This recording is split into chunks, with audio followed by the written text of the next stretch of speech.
오늘은 코로나에 관련된 정보를 가지고 왔습니다. 이건 빨리 알려드려야 도움이 될 정보라는 생각에 서둘러 준비하게 되었습니다. 코로나에 걸렸던 분들이나 안 걸렸던 분들이나 늦기 전에 꼭 알아두셔야 할 정보가 있습니다. 특히 노년층들이 코로나에 걸리고 완쾌되셨다면 이 검사는 무조건 받아보시는 게 좋습니다. 또한 이 정보는 나도 모르는 사이에 코로나에 감염되고 지나갔을 수도 있기 때문에 누구나 꼭 알아두시는 게 좋습니다. 그것은 바로 코로나 완치 후 후유증으로 생각지도 못했던 몸 이곳이 소리 없이 서서히 망가지고 있다는 겁니다. 이번 영상은 꼭 보시길 권해드립니다. 그 이야기 지금 시작합니다. 안녕하십니까. 노년생활정보의 모든 것 주어서 전성시대입니다. 요즘 코로나가 끝난 건 아니래도 코로나 전 일상으로 돌아가서 살만합니다. 그러나 전문가들은 코로나가 6월부터 다시 재유행할 것이다 이렇게 발표하고 있는데요. 이게 뭔 얘기일까요? 이런 말 진짜 너무 싫습니다. 이제 코로나 걱정 없이 자유롭게 생활하셔도 됩니다. 이런 말은 언제 들을 수 있을까요?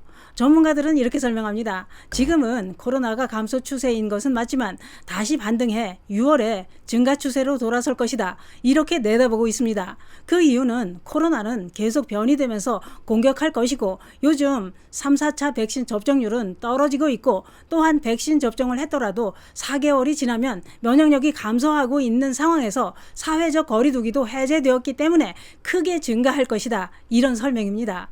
실제로 최근 미국을 보더라도 뉴욕을 중심으로 새로운 변이 바이러스가 퍼지고 있고 남아공에서도 퍼지고 있는 추세라고 하는데요. 문제는 미국과 남아공에서 퍼지고 있는 새 변이 바이러스가 국내에서도 발견되기 시작했다는 겁니다. 전문가들은 새 변이주는 기존 백신의 효과를 떨어뜨릴 뿐만 아니라 면역 회피율을 높일 수 있다고 했습니다. 그렇기 때문에 지금까지 확인된 변이주는 빙산의 일각일 것이다. 다시 말해 이미 국내에 많이 퍼져 있을 수 있다. 이런 얘기죠. 다른 나라들이 사례를 보더라도 뉴욕과 남아공, 호주, 싱가포르, 뉴질랜드 이런 나라에서 확진자가 다시 늘고 있고 대만도 폭증하고 있다는 겁니다. 그런데 전문가들이 제일 걱정하고 있는 부분은 요즘 백신 접종률이 낮은 게 문제라고 했는데요. 요즘 노년층들은 4차 백신 접종 안내 문자가 오고 있지만 다들 망설이고 있는 분들이 많습니다. 왜냐? 이렇게 자주 맞아도 될까? 백신 접종하다가 다른 병이 생기는 건 아닐까? 이런 불안감 때문입니다. 또는 코로나가 약해졌는데 이제 백신 접종 안 해도 되는 거 아니냐? 이런 생각도 드는 게 사실입니다. 그러다 보니 4차 접종을 한 사람들은 7.4%밖에 되지 않는다고 하는데요. 그래서 전문가들은 6월이 되면 백신 항체수가 줄어 방어력이 떨어지면서 감염자가 다시 늘어날 것이다. 이렇게 내다본다는 거죠. 그렇기 때문에 올 여름부터 재유행이 시작돼 9, 10월에 정점에 오를 수 있다고 했습니다. 그래서 코로나 확진자에게 7일간의 격리 의무를 6월 20일까지 연장한다고 발표했는데요. 그런데 그게 그런 것 같습니다. 제 주변에 오미크론에 걸렸던 분들의 사례를 보더라도 별것도 아니네 할 정도로 가볍게 지나간 분들 많습니다. 그러나 오미크론이 가볍게 지나갔다고 별것도 아니네 하면서 만만히 보면 안 되는 이유가 있었습니다. 그게 뭐냐? 코로나에 걸려서 심하게 아팠던지 가볍게 지나갔던지 간에 코로나는 후유증을 남기는 경우가 많다는 겁니다. 오늘 알려드릴 코로나 후유증은 생각도 못했던 몸 이곳까지 망가뜨리고 있다는 겁니다. 그게 뭐냐? 그것은 바로 코로나 완치 후 후유증으로 뼈가 무너지고 있다는 겁니다. 왜냐? 코로나 완치 판정을 받은 사람들 중 상당수가 뼈 골밀도가 떨어질 것이다. 이런 연구가 발표되었기 때문입니다. 홍콩 대학교 의과대학 켈빈 영 박사 연구팀이 밝힌 연구 자료에 따르면 이렇습니다. 평소에 골밀도가 짱짱해 골다공증 위험이 전혀 없던 사람들도 코로나 감염 후 골다공증 진단을 받는 사례가 급증할 것이다 라고 밝혔는데요. 왜 그럴까요? 그 이유는 이렇다고 합니다. 연구팀은 코로나 바이러스가 뼈 대사에 미치는 영향을 연구하기 위해 동물 실험을 했다고 합니다. 그 결과 코로나 바이러스에 감염된 햄스터의 골밀도가 크게 떨어지는 것이 발견되었다고 했습니다. 이렇게 골밀도가 떨어지고 골다공증이 나타나는 증상은 코로나에 감염된 후 회복 단계에 더 높은 것으로 나타났다고 했는데요. 심한 경우는 최고 50%까지 골밀도가 떨어지고 골다공증이 빠르게 진행되더라는 겁니다. 골밀도가 저하된다는 것은 뼈의 구멍이 숭숭 뚫려 살짝 건드리기만 해도 뼈가 부서지고 기침을 할 때도 뼈가 부러지는 골다공증을 얘기하는 겁니다. 그래서 골밀도가 저하돼 골다공증이 생기는 것을 다들 무서워하는데요. 코로나가 아니래도 연령대가 높아지면 뼈가 부실해져서 골다공증 진단을 받는 분들이 많습니다. 거기다 코로나로 인해 골밀도가 더 떨어진다면 뼈가 부서져 위험한 상황이 생길 수도 있다는 거지요. 그래서 연령대가 높은 분들이 더 위험하다고 하는 겁니다.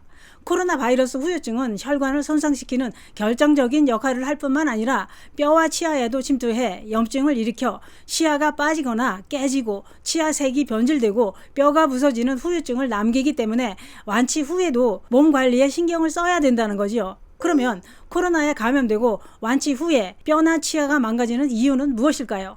전문가들은 이렇게 설명합니다. 코로나 바이러스가 몸속에 들어가면 몸속 영양소가 뼈에 흡수되도록 도와주는 파골세포의 활성을 방해한다는 겁니다. 뼈는 골 교체 증가를 통해 뼈를 짱짱하게 만들고 뼈의 질을 높인다고 하는데요. 그런데 코로나 바이러스가 대사에 문제를 일으켜 뼈를 약하게 만들고 골다공증을 일으키는 원인이 된다 이겁니다. 이렇게 코로나 바이러스가 새로 생성되는 뼈보다 파괴되는 뼈가 더 많아지게 만들기 때문에 약해진 뼈는 구멍이 숭숭 뚫리고 바람만 불어도 기침만 해도 부서지는 뼈가 된다는 거지요. 그런데 또 한 가지 무서운 것은 이렇게 쉽게 부러지거나 부서진 뼈는 회복이 불가능한 경우도 많다는 겁니다. 다시 말해 부러지거나 부서진 뼈가 다시 붙지 않을 수도 있다는 거죠. 특히 연령대가 높은 분들이 더 조심해야 된다고 하는 데는 그럴 만한 이유가 있었습니다. 왜냐? 고령의 나이에 뼈가 부러졌다면 뼈 골절 발생 후 1년 이내에 또다시 뼈가 부러질 위험이 매우 높기 때문입니다. 그만큼 뼈가 약해졌다는 얘기지요. 뼈가 부러져 회복이 안 되는 이런 상황이 생기면 뼈가 부러진 것만으로도 사망할 수 있다고 하는데요. 그렇기 때문에 코로나에 감염되고 완치되었다면 골다공증 검사를 꼭 받아보시는 게 좋습니다. 또한 뼈를 짱짱하게 만들어주는데 도움이 되는 식품을 꼭 챙겨서 섭취하려는 노력도 해야 합니다.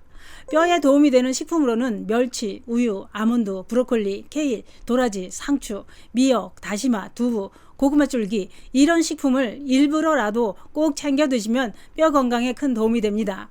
또한 햇볕을 쏘이며 걷는 것도 뼈를 짱짱하게 만들어주는 데 도움이 됩니다. 오늘은 코로나 후유증으로 뼈에 구멍이 뚫리고 있다는 정보를 알려드렸는데요. 뼈는 구멍이 뚫리고 있어도 증상이 없다고 하니 부러지기 전에 검사부터 받아보시는 건 어떨까요? 내 몸에서 코로나가 떠났어도 남기고 간 흔적은 없는지 잘 살펴보시고 건강관리 잘 하시기 바랍니다. 감사합니다.